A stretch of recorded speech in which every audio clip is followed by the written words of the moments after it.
नमो अरहंताणम नमो अरहंताणम नमो अरहंताणम।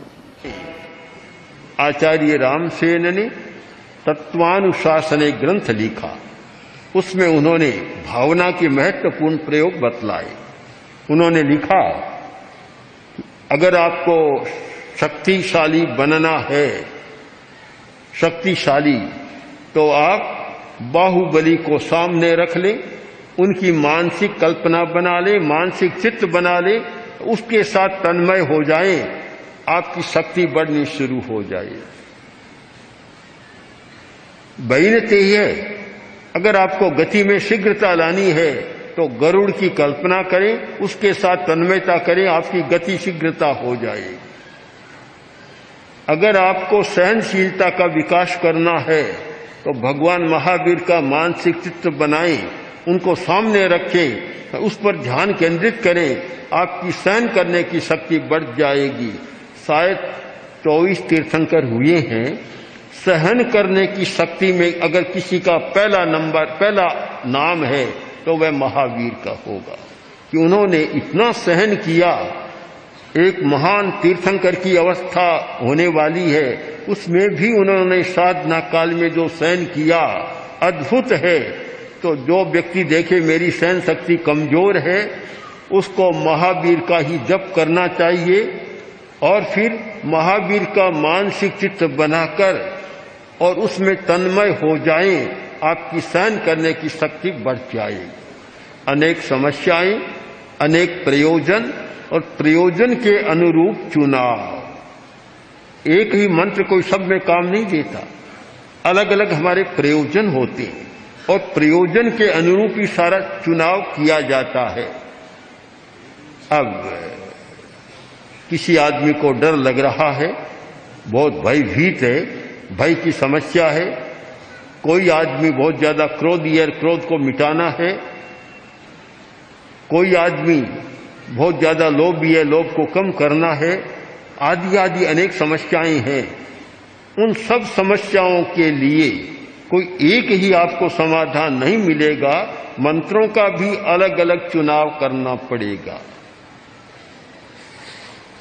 एक भाई आया, आकर बोला कि घर में कलह बहुत रहता है, कलह बहुत रहता है।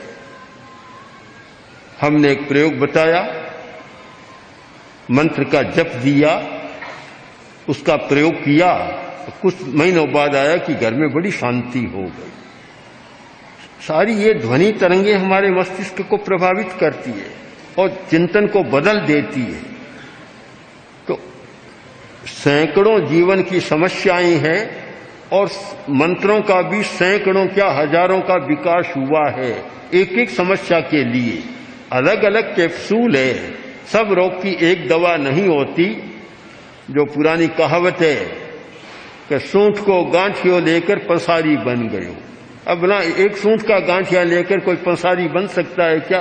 पंसारी की दुकान में तो सब चीजें चाहिए, सूंठ भी है, हल्दी भी है, जीरा भी है, न जाने सारी चीजें चाहिए।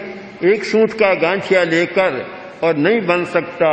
एक चीज को लेकर कोई समग्र नहीं बन सकता। कभी कभी कुछ अतिशयोक्ति कर देते हैं तो बस यह एक दवा सब रोगों की दवा। मैं तो उसको धोखा मानता हूं। कोई सब रोगों की दवा हो नहीं सकती। बीमारियां अलग है तो कैसे होगा? यह पट्ट है, आपकी खाट होती है, एक पाए से कोई मांचा बन जाता है क्या? नहीं बनता। कभी कभी लोग धोखा देने लग जाते हैं। बाजार में एक आदमी खड़ा हो गया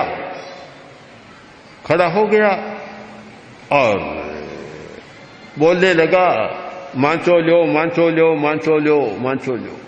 लोगों को जरूरत थी, लोग इकट्ठे हो गए। बोले कहाँ दिखाओ? कि देखो मेरे हाथ में ये मांचा है, एक पाया था मांचे का। लोगों ने कहा मूर्ख कैसी बात कर रहा है? एक आदमी बोला क्यों दूसरों को धोखा दे रहा है? आड नहीं है, ईस नहीं है और तीन नहीं है पाया, बिचलो झामर जोड़ो नहीं है, मांचो ल्यो रे भाया। मांचा कहां से आ गया तुम्हारा? एक से कोई काम नहीं होता, हमें समग्रता चाहिए। अलग अलग है अलग, एक पाए का अलग काम है, दूसरे का अलग काम है। आदमी के भी शरीर की व्यवस्था है कि एक हाथ से काम नहीं होता, दो हाथ है, दो पैर है, एक रचना है। तो मंत्रों का भी विस्तार किया गया कि अमुक समस्या के लिए अमुक मंत्र का प्रयोग करो, जप करो। जप करने की विधि हमें जान लेनी चाहिए। अगर आपके सामने या किसी व्यक्ति के सामने क्रोध की समस्या है तो हमें जप किसका करना चाहिए? ओम ह्रीं नमो अरहंताणम, सफेद रंग के साथ मस्तक पर सफेद रंग, और सफेद रंग में इन अक्षरों का ध्यान करे, जप करे, आपका क्रोध शांत हो जाए। अगर इसी स्थान पर आप लाल रंग का करें तो क्रोध आपका बढ़ जाएगा। जप के रहस्यों को जानना जरूरी है।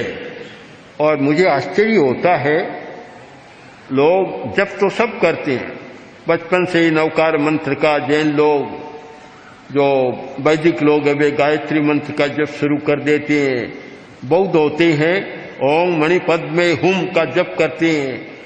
वैष्णव लोग कई शिव के मंत्र का, कई कृष्ण के मंत्र का जप करना शुरू कर देते हैं, सब करते हैं। पर जप से जो लाभ होना चाहिए वह तभी हो सकता है कि समस्या क्या है उसके लिए इष्ट का करें, और इष्ट का भी किस रंग में करें। तीर्थंकरों के रंग भी अलग अलग बतलाए गए। रक्तौ च पद्म प्रभ वासु पूज्यो, पद्म प्रभ और वासु पूज्य लाल रंग के हैं। जयाचार्य ने अपनी 24वीं में तीर्थंकरों के रंगों पर बहुत अच्छा वर्णन किया है। और हमें मिला कि रंगों के साथ ध्यान करना, जप करना ज्यादा प्रभावी होता है।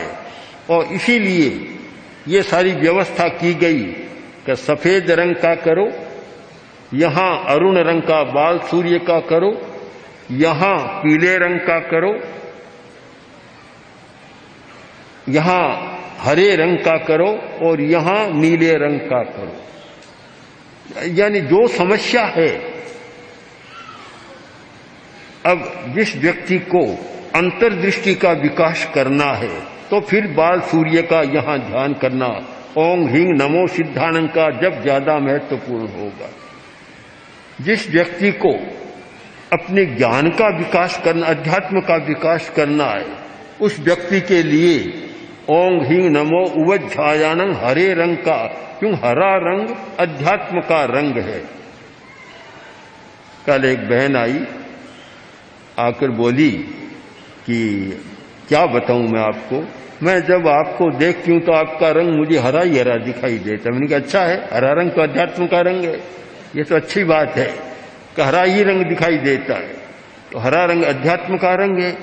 तो अगर आपको आध्यात्मिक विकास करना है तो फिर आपको ये हरे रंग का ध्यान ओम ह्रीं नमो उवज्झायानं करना है। और आप देखते हैं मुझे शांति चाहिए, कुछ समस्याएं हैं, कुछ और स्थितियां हैं, तो फिर नीले रंग का ओम ह्रीं नमो लोये सब्बशाहूनं। ये कोई जरूरी नहीं कि पांचों पदों का एक साथ हो, एक ही रंग में हो। जिसकी ज्यादा जरूरत है उसका हम ज्यादा प्रयोग करें, पूरे मंत्र का भी करें। और जिसकी ज्यादा समस्या लगे कि मुझे तो क्रोध मिटाना है, शांति से जीना है, तो उसे फिर ओम ह्रीं नमो अरहंताणं का चुनाव करना होगा और सफेद रंग के साथ उसी का ध्यान करना होगा। तो इस प्रकार थोड़ी जानकारी होनी चाहिए। जप करने वाले लोग बार बार आते हैं, पर ये जिज्ञासा भी कम है कि हमें कैसे करना चाहिए, मंत्र का जप कैसे करना चाहिए, विधि को नहीं जानते। और शायद कुछ हम लोगों की भी कमी है, आते हैं तब और बातें हो जाती है। मंत्र का जप सामायिक कैसे करना चाहिए, मंत्र जप कैसे करना चाहिए, पोषद कैसे करना चाहिए, इस विधि के बारे में कम बताया जाता है। हमें भी ध्यान देना है, आपको भी ध्यान देना है कि लाभ उठाएं। और मानता हूं पर्युषण पर्व का ये बड़ा लाभ है कि पर्युषण पर्व में जब लोग आते हैं तो काफी बातें जानने को मिलती है। शायद 8 दिनों में जो जानने को मिलता है, पूरे वर्ष में भी कुछ बातें जानने को नहीं मिलती, वे 8 दिनों में मिल जाती है। और इसीलिए बहुत लोग विधानसभा में कुछ लोगों ने कहा कि अब तो हमारा पक्का हो गया कि पर्युषण तो यहाँ आपके पास ही करना है। मुझे समस्या तो हो जाए इतने ही ठीक है, ज्यादा हो तो हाँ वैसे व्यवस्था करने वालों के लिए समस्या है, पर फिर भी ये पर्युषण का ऐसा पर्व है। और इसीलिए मैंने कहा पर्युषण के पर्व में न कोई दूसरा शिविर न कोई और कुछ भी नहीं, केवल पर्युषण जैन लोगों के लिए केवल पर्युषण पर्व की आराधना, और इसमें जो मिलता है शायद 5 शिविरों में भी नहीं मिल सकता।